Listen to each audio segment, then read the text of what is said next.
ಭಾರತೀಯ ಸೇನೆಗೆ ಅರ್ಜುನ ಯುದ್ಧ ಟ್ಯಾಂಕ್ ಹಸ್ತಾಂತರಿಸಿದ ಪ್ರಧಾನಿ. ಶ್ರೀರಾಮ ಮಂದಿರ ನಿರ್ಮಾಣಕ್ಕೆ ಡಿಸಿಎಂ ಲಕ್ಷ್ಮಣ ಸವದಿ 10 ಲಕ್ಷ ರೂಪಾಯಿ ದೇಣಿಗೆ.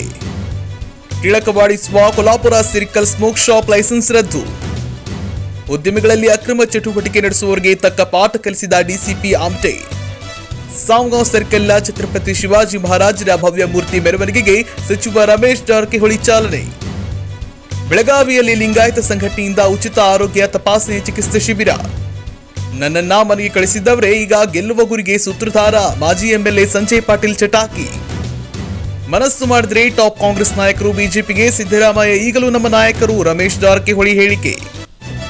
ಉದ್ಯೋಗ ಖಾತ್ರಿ ಜಾರಿಗೆ ತಂದದ್ದು ಶಾಸಕರಲ್ಲ, ಕೇಂದ್ರ ಸರ್ಕಾರ. ಹೆಬ್ಬಾಳ್ಕರ್ಗೆ ಎಂಎಲ್ಸಿ ಮಹಾಂತೇಶ್ ಕವಟಗಿಮಠ ಟಾಂಗ್.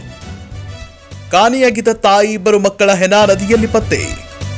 ರೈತರ ಹೋರಾಟಕ್ಕೆ ಮಹಾತ್ಮ ಗಾಂಧಿ ಮೊಮ್ಮಗಳ ಬೆಂಬಲ. ಪಂಚಮಸಾಲಿ ಮೀಸಲಾತಿ ಹೋರಾಟ ಒಡೆಯಲು ಸಿಎಂ ಪುತ್ರ ಷಡ್ಯಂತ್ರ. ಶಾಸಕ ಬಸವನಗೌಡ ಪಾಟೀಲ್ ವಾಗ್ದಾಳಿ. ಗುಮ್ಮಟನಗರಿ ಭಿಕ್ಷುಕನ ಹತ್ಯೆ ಪ್ರಕರಣದಲ್ಲಿ 2 ದಿನಗಳಲ್ಲಿ ಆರೋಪಿ ಅರೆಸ್ಟ್. ಕವಟಗಿಮಠ ಇತಿಹಾಸ ತಿಳಿದು ಜವಾಬ್ದಾರಿಯಿಂದ ಮಾತನಾಡಲಿ. ಲಕ್ಷ್ಮೀ ಹೆಬ್ಬಾಳ್ಕರ್ ತಿರುಗೇಟು. ಹಳೆ ಗರ್ಲ್ ಫ್ರೆಂಡ್ ಉಂಗುರ ಕದ್ದು ಹೊಸ ಗರ್ಲ್ ಫ್ರೆಂಡ್ಗೆ ನೀಡಿದ ಭೂಪ.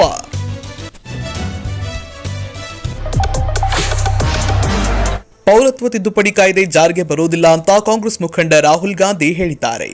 ಅವರು ಹಮ್ ದೋ ಹಮಾರೆ ದೋ ಅಚ್ಚಿ ತರ ಸುನ್ ಲೋ, ನಹಿ ಹೋಗಾ ಕಬಿ ನಹಿ ಹೋಗಾ ಅಂತ ಹೇಳುವ ಮೂಲಕ ಕೇಂದ್ರ ಸರ್ಕಾರವನ್ನ ತರಾಟೆಗೆ ತೆಗೆದುಕೊಂಡಿದ್ದಾರೆ. ಹಮ್ನೆ ಈ ಗುಮ್ಚಾ ಪೆಹನಾ ಹೇ, ನಹಿ ಹೋಗಾ ಅಂತ ಅಸ್ಸಾಂನ ಶಿವಸಾಗರದಲ್ಲಿ ಕಾಂಗ್ರೆಸ್ ನಾಯಕ ರಾಹುಲ್ ಗಾಂಧಿ ಹೇಳಿದ್ದಾರೆ.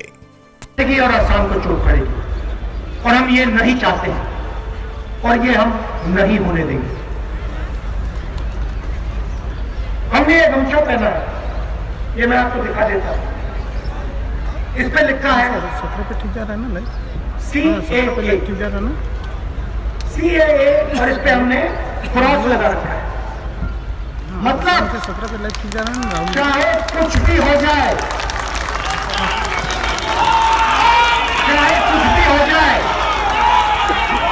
ये देखो सब ने पहन रखा है, ये देखो चाहे कुछ भी हो जाए CAA नहीं होगा.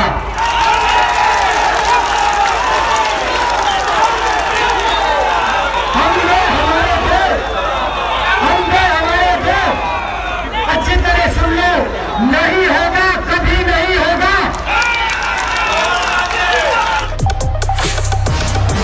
ಮಸ್ಕಿ, ಸಿಂದಗಿ, ಬಸವ ಕಲ್ಯಾಣ ಸೇರಿ 3 ಕ್ಷೇತ್ರಗಳಲ್ಲಿ ಅಭ್ಯರ್ಥಿಗಳು ಕಣಕ್ಕೆ ಇಳಿಯಲಿದ್ದಾರೆ ಅಂತ ಎಚ್ ಡಿ ಕುಮಾರಸ್ವಾಮಿ ಸ್ಪಷ್ಟಪಡಿಸಿದ್ದಾರೆ. ನಾವು ಯಾವುದೇ ಪಕ್ಷದ ಅಡಿಯಾಳಾಗಿ ಇರೋದಿಲ್ಲ ಅಂತ ಹೇಳಿರೋ ಅವರು ಪರೋಕ್ಷವಾಗಿ ಸಿದ್ದರಾಮಯ್ಯನವರಿಗೆ ತಿರುಗೇಟನ್ನ ನೀಡಿದ್ದಾರೆ. ದೇವೇಗೌಡರು ನಮಗೆ ಒಂದು ಆಸ್ತಿ ಕೊಟ್ಟಿದ್ದಾರೆ. ಹಣ ಇಲ್ಲದೆ ಇದ್ದಾಗ ಸಾಲ ಮಾಡಿ ಪಕ್ಷ ಉಳಿಸ್ತಕ್ಕಂಥ ಕೆಲಸ ಮಾಡ್ತಕ್ಕಂಥ ಅವರ ಜೀವನದ ಬದುಕನ್ನು ನಾನೇನು ನೋಡಿದ್ದೇನೆ. ಸುದೀರ್ಘವಾದಂಥ ಅವರ ಜೀವನದ ಬದುಕು, ಜುಡಿಷಿಯರಿ ಇರ್ತಕ್ಕಂಥದ್ದು, ಕಾರ್ಪೊರೇಟ್ ಕಂಪನಿಗಳಿಗೆ, ಶ್ರೀಮಂತರು, ಹಣ ಉಳ್ಳವರಿಗೆ ಅಂತೇಳಿ ಅವ್ರು ಹೇಳಿರೋ ಸತ್ಯ ಇದೆ. ಯಾತಕ್ಕೆ ಅಂದರೆ ಯಡಿಯೂರಪ್ಪನವರ ವಿರುದ್ಧ ನಮ್ಮ ಹೋರಾಟ ಏನು ನಡೀತಾ ಹೋಯ್ತು, ಯಡಿಯೂರಪ್ಪನವರ ವಿರುದ್ಧ ಅಲ್ಲ, ವೈಯಕ್ತಿಕವಾಗಲ್ಲ. ವೀರಶೈವ ಸಮಾಜದ ಬಂಧುಗಳಿಗೆ ಈ ವೇದಿಕೆ ಮುಖಾಂತರ ಮನವಿ ಮಾಡ್ತೀನಿ, ಕೈ ಜೋಡಿಸಿ. ಯಡಿಯೂರಪ್ಪನವ್ರಿಗೂ ನನಗೂ ವೈಯಕ್ತಿಕವಾಗಿ ಯಾವ ದ್ವೇಷ ಇಲ್ಲ. ಆದರೆ ಈ ಆಡಳಿತವನ್ನು ನಡೆಸಬೇಕಾದ್ರೆ 2008ರಿಂದ 2013 ಯಾವ ಭ್ರಷ್ಟಾಚಾರಗಳು ನಡೀತು, ಯಾವ ರೀತಿ ಇವತ್ತು ಸರ್ಕಾರದ ಸಂಪತ್ತು, ಈ ನಾಡಿನ 6.5 ಕೋಟಿ ಜನತೆ ಸಂಪತ್ತನ್ನು ಲೂಟಿ ಮಾಡ್ತಾ ಇದ್ರು, ದಾಖಲೆ ಸಮೇತ ಇಟ್ಟಾಗ ನನ್ನ ಮೇಲೂ ಸಹ 4 ಕೇಸ್ಗಳನ್ನು ಹಾಕಿದ್ರು. ಇವತ್ತು ಮುಗಿದಿಲ್ಲ, ಇವತ್ತು ಕೋರ್ಟ್ಗೆ ಅಲಿತಾ ಇದ್ದೇನೆ. ಜೈಲಿಗೆ ಹಾಕಬಾರದು ಅಂತೇಳಿ ನಾನು ತೀರ್ಪು ಕೊಟ್ಟರಲ್ಲ ಯಾವುದೋ ಒಂದು ಕೇಸಲ್ಲಿ ಈಗಿನ ಮುಖ್ಯಮಂತ್ರಿಗಳಿಗೆ, ಅದನ್ನು ರೆಫರ್ ಮಾಡಿದ್ರು ಸಿದ್ದರಾಮಯ್ಯನವರು ಅಸೆಂಬ್ಲಿ ಒಳಗೆ. ಬಹುಶಃ ನೀವೆಲ್ಲ ಇದ್ರಿ. ಜೈಲಿಗೆ ಹಾಕಬಾರದು ಅಂತೇಳಿ ರಕ್ಷಣೆ ತಗೊಂಡಿದ್ದೀರಿ. ನಿಮಗೆ ನೈತಿಕತೆ ಇದ್ದರೆ ನೀವು ರಾಜೀನಾಮೆ ಕೊಡೋದು ಒಳ್ಳೆಯದು ಅಂತ ಅಂದರು ಸಿದ್ದರಾಮಯ್ಯನವರು. ಅದಕ್ಕೆ ಯಡಿಯೂರಪ್ಪನವರು ಎದ್ದು ನಿಂತ್ಕೊಂಡು ಒಂದು ಮಾತು ಹೇಳಿದರು, ನಿಮ್ಗೆ ರೀಡುವುದು ಎಲ್ಲ ಬಿಚ್ಚಬೇಕಾಯ್ತದೆ ಅಂದರು. ರೀಡು ಅಂತಿದ್ದಂಗೆ ಸಿದ್ದರಾಮಯ್ಯವ್ರು ಬಾಯಿ ಮುಚ್ಕೊಂಡು ಕೂತ್ಕೊಂಡೇ ಬಿಟ್ರು, ಉಸಿರೇ ಬಿಟ್ಬಿಟ್ರು ಸಿದ್ದರಾಮಯ್ಯನವರು. ಸ್ವತಂತ್ರವಾಗಿ ಪಕ್ಷ ಕಟ್ಟಕ್ಕೆ ಅವ್ರ ಕೈಲಿ ಆಗಲಿಲ್ಲ. ಈಗಲೂ ಸಹ ನಾನು ಸವಾಲು ಹಾಕಿದೆ, ನನ್ನ ಪಕ್ಷದ ಬಗ್ಗೆ ನೀವೇನು ಮಾತನಾಡ್ತೀರಿ, ನನ್ನ ಕಾರ್ಯಕರ್ತರ ಶಕ್ತಿಯ ಬಗ್ಗೆ ನೀವೇನು ಮಾತನಾಡ್ತೀರಿ? ನಿಮಗೆ ತಾಕತ್ತಿದ್ರೆ ಒಂದು ಇಂಡಿಪೆಂಡೆಂಟ್ ಪಕ್ಷವನ್ನು ಇವತ್ತು ಪಕ್ಷೇತರ ಪಕ್ಷವನ್ನು ರಚನೆ ಮಾಡಿ. ಹುಕ್ಕೇರಿ ತಾಲೂಕಿನಲ್ಲಿ ವಿವಿಧ ಅಭಿವೃದ್ಧಿ ಕಾಮಗಾರಿಗಳಿಗೆ ಆಹಾರ ಮತ್ತು ನಾಗರಿಕ ಪೂರೈಕೆ ಸಚಿವರಾದ ಉಮೇಶ್ ಕತ್ತಿ ಅವರು ರವಿವಾರ ಚಾಲನೆ ನೀಡಿದರು. ಸಂಕೇಶ್ವರ ನಗರದಲ್ಲಿ ಹಿಂದುಳಿದ ವರ್ಗ ವಸತಿ ನಿಲಯ 3,26,00,000 ರೂಪಾಯಿ ವೆಚ್ಚಗಳಲ್ಲಿ ಕಟ್ಟಡದ ಭೂಮಿ ಪೂಜೆಯನ್ನ ನೆರವೇರಿಸಿದ್ರು. ಆಲೂರ ಗ್ರಾಮದಲ್ಲಿ ಅತಿವೃಷ್ಟಿ ಯೋಜನೆಯಡಿ 50 ಲಕ್ಷ ರೂಪಾಯಿ ವೆಚ್ಚದಲ್ಲಿ 500 ಮೀಟರ್ ರಸ್ತೆ ಸುಧಾರಣೆಗೆ ಚಾಲನೆ ನೀಡಿದ್ರು. ನೇರ್ಲಿ ಗ್ರಾಮದಲ್ಲಿ ಸರ್ಕಾರಿ ಪ್ರೌಢಶಾಲೆಯ ಕಟ್ಟಡಕ್ಕೆ ಅಡಿಗಲ್ಲು ನೆರವೇರಿಸಿದ್ರು. ಬಸ್ತವಾಡ ಗ್ರಾಮದಲ್ಲಿ ಸರ್ಕಾರಿ ಪ್ರೌಢಶಾಲೆ ಕಟ್ಟಡಕ್ಕೆ ಅಡಿಗಲ್ಲು, ಕೊಟಬಾಗಿ ಗ್ರಾಮದಲ್ಲಿ ಎಸ್ಸಿಪಿ ಯೋಜನೆಯಡಿಯಲ್ಲಿ 1 ಕೋಟಿ ರೂಪಾಯಿಗಳ ವಿವಿಧ ಕಾಮಗಾರಿಗಳಿಗೆ ಚಾಲನೆ ನೀಡಿದ್ರು. ಈ ವೇಳೆ ಸಂಕೇಶ್ವರ ಪುರಸಭೆ ಅಧ್ಯಕ್ಷೆ ಸೀಮಾ ಹತನೂರೆ, ಉಪಾಧ್ಯಕ್ಷ ಅಜಿತ್ ಕರಜ್ಗಿ, ಸಂಜಯ್ ಶಿರಕೋಳಿ, ಕುನಾಲ್ ಪಾಟೀಲ್, ಸಂಜಯ್ ನಷ್ಟ್ರಿ, ಸುನೀಲ್ ಪರ್ವತ್ರಾವ್, ಗಜಾನನ್ ಕ್ವಳಿ, ಶ್ರೀಕಾಂತ್ ಹತ್ನೂರೆ ಸೇರಿದಂತೆ ಇತರ ಅಧಿಕಾರಿಗಳು ಹಾಜರಿದ್ದರು. ಉದ್ಯಮ ಇಲಾಖೆಯಿಂದ 50 ಲಕ್ಷ ಖರ್ಚು ಮಾಡಿ ಇವತ್ತು ಒಂದು ಯಾತ್ರಿ ನಿವಾಸವನ್ನು ಒಳ್ಳೆ ರೀತಿ ಕಟ್ಟಲಾಗಿದೆ. ಇದು ನಿರ್ಲಿಂಗೇಶ್ವರ ಪುಣ್ಯ ವಿರಕ್ತ ಮಠ ಈ ಸ್ವಾಮೀಜಿಯವರ ಇಲ್ಲಿ ಹುಟ್ಟಿದ್ರು ಮತ್ತು ಇವತ್ತು ಈ ಯಾತ್ರಾ ನಿವಾಸವನ್ನು ಉದ್ಘಾಟನೆ ಮಾಡ್ತಾ ಇದ್ವಿ. ಇಲ್ಲಿಂದ ಸ್ವಾಮಿಗಳು ನಿರ್ಸೋಷಿ ಮಠಕ್ಕೆ ಹೊರಟೋದ್ರು. ಆ ಸಂದರ್ಭದಲ್ಲಿ ಈ ಮಠ ಭಾಳ ವಿರಾಮವಾದಂಥದ್ದು ಇವತ್ತು ಒಳ್ಳೆ ರೀತಿಯಿಂದ ನಡೀಲಿ ಅಂತೇಳಿ ನೀವಲ್ಲಿ ಪ್ರಾರ್ಥನೆ ಮಾಡ್ತಾರೆ. ಸರ್, ಇವತ್ತು ಯಾವೆಲ್ಲ ಅಭಿವೃದ್ಧಿ ಕಾರ್ಯಗಳು ಉದ್ಘಾಟನೆ? ಇವತ್ತು ಇದನ್ನು ಈ ಮಠಕ್ಕೆ ಹಸ್ತಾಂತರ ಮಾಡ್ತಾ ಇದ್ವಿ. ದುರ್ಗೇಶ್ವರ ಮಠಕ್ಕೆ ಹಸ್ತಾಂತರ ಮಾಡಿ ಇವತ್ತು ಬೆಳಗಿನಿಂದ ಶಾಲಾ ಕೋಣೆಗಳು, ಹೈಸ್ಕೂಲ್ ಕೋಣೆಗಳು ಮತ್ತು ಸಿಸಿ ರಸ್ತೆ ಹತ್ತು ಹಲವಾರು ಕಾರ್ಯಕ್ರಮಗಳು ಪೂಜೆಯನ್ನು ಮಾಡ್ತಾ ಇದ್ವಿ. ಸರ್, ಸಂಕೇಶ್ವರ ಬಸ್ ಸ್ಟ್ಯಾಂಡ್ ಮತ್ತು ನಾವು ಮಾಡ್ತೀವಿ. ಅವು ಮಾಡಕ್ಕೆ ಮುಖ್ಯಮಂತ್ರಿ ಕಳಿಸ್ತೀನಿ, ನಾ ಮಾಡಕ್ಕೆ ಬರಂಗಿಲ್ಲ, ಮುಖ್ಯಮಂತ್ರಿ ಕಳಿಸ್ತೀನಿ, ಕಳಿಸಿ ಮಾಡ್ತೀವಿ. Shri Mahalakshmi Commando Army Coaching Academy. Facilities: tuition classes, physical training, lodging. Army, Navy, Air Force, CRPF, ITBP, SRPF, BSF, CISF, Para Commandos.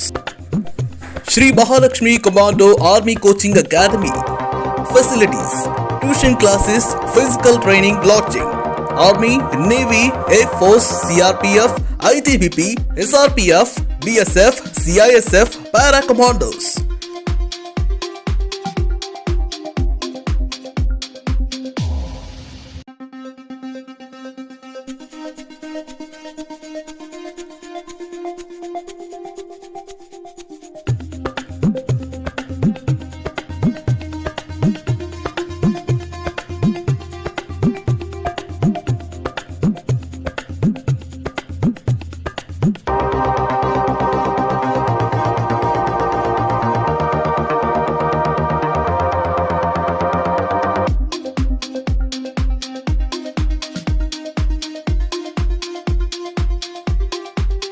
Taranagar, Peeranwadi, Belagavi. Mobile number 9717248316 8618636713. Bagalkot ಜಿಲ್ಲೆಯ ಜಮಖಂಡಿ ತಾಲೂಕಿನ ಮುತ್ತೂರು ಗ್ರಾಮದ ಅಪ್ಪಾಸಾಬ್ ನದಾಪ್ ಅವರ ಮಗಳ ಶ್ರೀಮಂತ ಕಾರ್ಯಕ್ರಮಕ್ಕೆ ಬಂಗಾರದ 2 ಉಂಗುರಗಳನ್ನು ಖರೀದಿಸಿದ್ರು. ಇನ್ನೇನು ಕಾರ್ಯಕ್ರಮ ನಡೆಯುತ್ತಿದ್ದ ವೇಳೆ ಉಂಗುರವನ್ನ ತೊಡಿಸಿ ಸ್ವಲ್ಪ ಕಾಲ ಕಳೆಯೋದ್ರಲ್ಲಿಯೇ ಅದು ನಕಲಿ ಬಂಗಾರ ಅಂತ ಗೊತ್ತಾಗಿದೆ. ತಕ್ಷಣ ಉಂಗುರವನ್ನ ಕಿತ್ತು ಅಪ್ಪಾಸಾಬ್ ನದಾಪ್ ಅವರ ಮುಖಕ್ಕೆ ಎಸೆದು, ನನಗೆ ಮೋಸ ಮಾಡ್ತೀರಾ, ನನಗೆ ಈ ಶ್ರೀಮಂತ ಕಾರ್ಯಕ್ರಮವೂ ಬೇಡ ಅಂತ ಬ್ಯಾಕ್ ಮಾಡಿಕೊಂಡು ಅಳಿಯ ಹೊರಟೇ ಬಿಟ್ಟ. ಇದರಿಂದ ನೆಂಟರಲ್ಲಿ ಮನಸ್ತಾಪ ಮತ್ತು ಕಲಹಗಳು ಉಂಟಾದವು. ಬಂಗಾರದ ಕುರಿತು ಆರಭಟ್ಟ ಅಂಗಡಿಯಲ್ಲಿ ಕೇಳಿದಾಗ ಅಸಲಿ ಬಣ್ಣ ಆವಾಗ ಬಯಲಿಗೆ ಬಂದಿದೆ. ಉಂಗುರವನ್ನ ನೋಡಿದ ತಕ್ಷಣ ನಮ್ಮ ಪತ್ತಾರ ಏನೋ ಮಿಸ್ಟೇಕ್ ಮಾಡಿರಬೇಕು ಅಂತ ಕಟ್ಟಿದ್ದಾರೆ. ನಾನು ಬದಲಿಸಿಕೊಡ್ತೀನಿ, ಈ ವಿಷಯವನ್ನ ಎಲ್ಲೂ ಬಾಯಿ ಬಿಡಬೇಡ ಅಂತ ಆವಾಜ್ ಹಾಕಿದ್ದಾರೆ. ನಂತರ ಇದ್ಯಾವುದಕ್ಕೂ ಮನೆಯದ ಕಾರಣ ನನ್ನ ಕಡೆ ತಪ್ಪಾಗಿದೆ ಎಂದು ತಾವೇ ಒಪ್ಪಿಕೊಂಡಿದ್ದಾರೆ. ಅಪ್ಪಾಸಾಬ್ ನದಾಪ್ ಅವರು ನದಾಫ್ ಪಿಂಜಾರ್ ಮನೆತನದಲ್ಲಿ ಹಿರಿಯರು.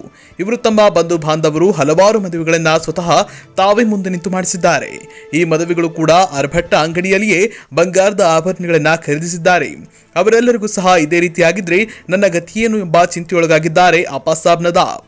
ಮುಜ್ಮಿಲ್ ಜರ್ಮನ್, KBBN ನ್ಯೂಸ್, ರಬಕವಿ ಬನಹಟ್ಟಿ. 8 ವರ್ಷ ಇಲ್ಲ, ಗುರ್ತಾಗನ ಈಗ ನೀವು ಇದನ್ನ ಕೊಡ್ತೀನಿ ಅಂತ ಹೇಳ್ತೀರಿ. ಗುರ್ತಾಗಲ್ದಾಗ ಎಷ್ಟು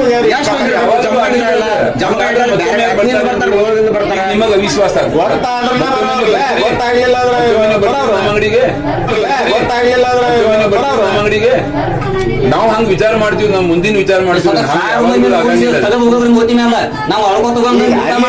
ಈಗ ನೀವು ಅದೇ ಹೇಳ್ತೀರಿ, ನಾ ಹೇಳಕತ್ತೀನಿ ತಪ್ಪಾಗೈತೆ ಮತ್ತೆ ಅದೇ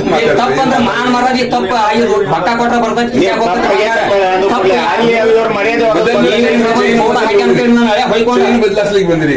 ಈಗ 1000 ರೂಪಾಯಿನವ್ರಿಗೆ ಕಮ್ಮಿ ಕೊಟ್ರಿ, ಮತ್ತೆ 2% ಕಮ್ಮಿ ಬರುವುದೇನಿಲ್ರಿ, ನೀವೇ ಹೇಳ್ರಿ. ಹಳೆಯ ಕಾಲ 1 ರೂಪಾಯಿನ ಬಂಗಾರ ಬದಲಾಯಿಸಂడి 48,000 ರೂಪಾಯಿ ಕೊಟ್ಟಂడి. ಚೈನಾ ಬಿಟ್ಟಿಸಿಂದ ಬಿಸ್ಕುಟ್ ಬಂಗಾರ ಕೊಟ್ಟಾರೆ. ಬಿಸ್ಕುಟ್ ಬಂಗಾರ ಈಗ ವಾಲ್ಯ ಕಿಸಿಂದ ಅದು ಸುಮಾರು ನೋಡಿ ಕಿಸಿಂದ 4 ಅಂಗಡಿ ಸುಟ್ಟು ಬಂದ್ರು, ಹಿತಾಳೆ ಕಿಸಿಂದ ಈಗ 10 ವರ್ಷ ವಾಪಸ್ ತಗೊಂಡಾರು, ಮತ್ತೊಂದು ನನಗೆ ವಾಪಸ್ ಕೊಟ್ಟಾರೆ. ಇದಕ್ಕೆ ಮಾಡಬೇಡ್ರಿ, ಮುಚ್ಚಿ ಮರದಲ್ಲಿ ಹೋಗ್ರಿ ಕಳಿಸಿ ನನಗೆ ಹೇಳ್ಯಾರ. ಈಗ ಹಳೆ ಆಳ್ಕೊತ ಹೋಗ್ಯಾನು, ಪುನಃ ಹೋಗ್ಯಾನ್ರಿ ವಿಮಾನದಾಗ 12,000 ಕೊಟ್ಟು, ಇನ್ನು ಮತ್ತೆ 12,000 ಕೊಟ್ಟು ಈಗ ಬದಲಾಕತ್ತೇನ್ರಿ. ಈಗ ನೀವು ಎಷ್ಟು ವರ್ಷದಿಂದ ಈಗ 15 ವರ್ಷ ಆತ್ ನಾ ಹೋಗ್ಲಾಕ್ಯಾರ ಇಲ್ಲಿ ಬಂಗಾರ. ಈ ವರ್ಷ 10 ತೊಲಿ ಬಂಗಾರ ಮಂದಿಗೆ ಲಗ್ನದಾಗ ನಾನು ನಡು ಹಾಕಿಸಿ ಕೊಟ್ಟು ಕೊಟ್ಟಾರೆ. ಏನ್ ಇದ್ರಂತೆ ಆದ್ರೆ ಅವ್ರು ಎಲ್ಲಾರು ಬಂದ್ರೆ ನನ್ನ ಕಿಮ್ಮತ್ತೇನ ನಾನು ಹೊತ್ತು ಹೋದ ಮಾಡ್ತಾರ ಅದನ್ನ.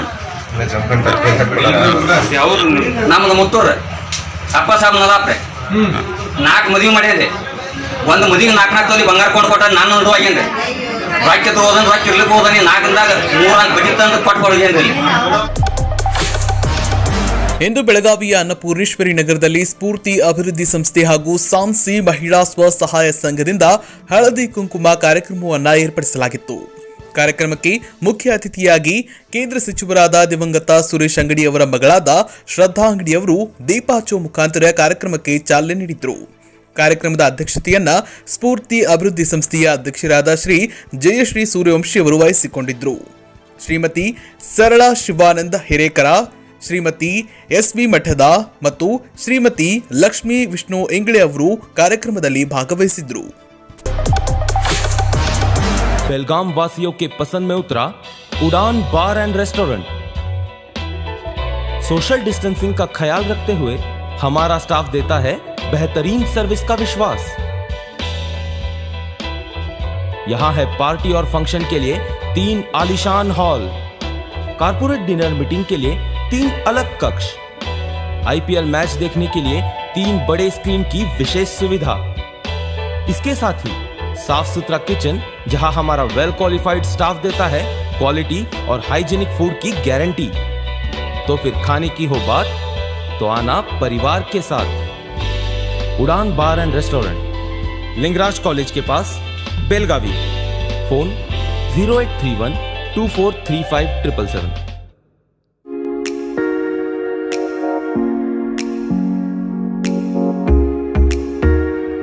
ಬೆಳಗಾವಿ ಜಿಲ್ಲೆಯಲ್ಲಿ ಗುಣಮಟ್ಟದ ಶಿಕ್ಷಣ ನೀಡುವುದಕ್ಕಾಗಿ ಶಿಕ್ಷಣ ಪ್ರೇಮಿ ಶ್ರೀ ಜಗದೀಶ ಸವದತ್ತಿ ಅವರು ಪೀಪಲ್ ಟ್ರೀ ಶಿಕ್ಷಣ ಸಂಸ್ಥೆಯನ್ನು ಆರಂಭ ಮಾಡಿದರು.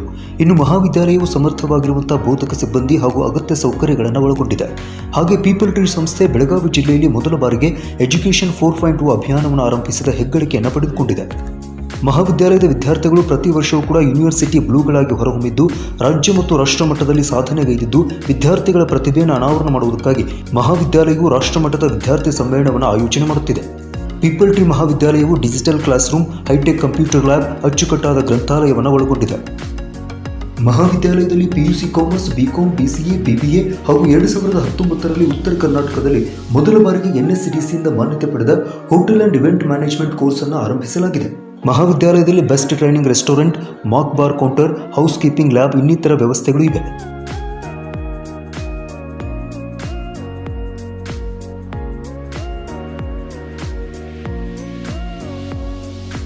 ವಿದ್ಯಾರ್ಥಿಗಳಿಗೆ ಗಾಯನ, ನೃತ್ಯ, ನಾಟಕ, ಕ್ರೀಡೆ ಇನ್ನಿತರ ಸಾಂಸ್ಕೃತಿಕ ಚಟುವಟಿಕೆಗಳಲ್ಲಿ ಮಹಾವಿದ್ಯಾಲಯ ಪ್ರೋತ್ಸಾಹಿಸುತ್ತಿದೆ. ಇನ್ನು ಇದೇ ಮಹಾವಿದ್ಯಾಲಯದಲ್ಲಿ ಓದಿದ 3,000ಕ್ಕಿಂತ ಅಧಿಕ ವಿದ್ಯಾರ್ಥಿಗಳು ದೇಶದ ಪ್ರತಿಷ್ಠಿತ ಕಂಪನಿಗಳಲ್ಲಿ ಉದ್ಯೋಗವನ್ನು ಪಡೆದುಕೊಂಡಿದ್ದಾರೆ. ಆಸಕ್ತರು ಪೀಪಲ್ ಟ್ರೀ ಶಿಕ್ಷಣ ಸಂಸ್ಥೆಯನ್ನು ಈ ಕೂಡಲೇ ಸಂಪರ್ಕಿಸಿ. ರಾಮದೇವ್ ಹೋಟೆಲ್ ಹಿಂದುಗಡೆ, ನೆಹರು